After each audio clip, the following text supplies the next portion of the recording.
ما هو سر 18 و81 الموجود في كف اليد؟ هل تعلم سر الخطوط في يدك؟ تريد أن تعرف سر الخطوط التي في فلم تلاحظ الخطوط الغريبة التي بيدك. لم تستغرب منها ما معناها وما فائدتها. لم تسأل نفسك يوما ما هو أنظر لاي دك اليمنى ماذا ترى؟ ترى خطوطا تشكل الرقم 18، وفي اليسرى أيضا خطوطا تشكل رقم وهو 81.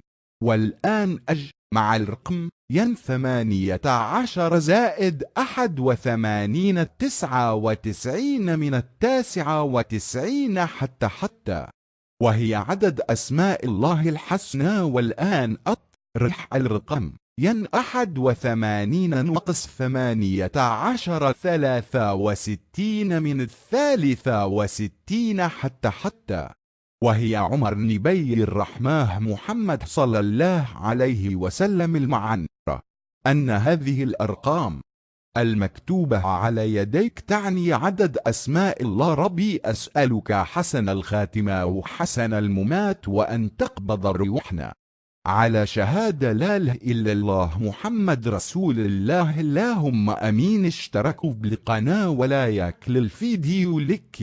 نستمر بنشر المزيد. ما هو سر 18 و81؟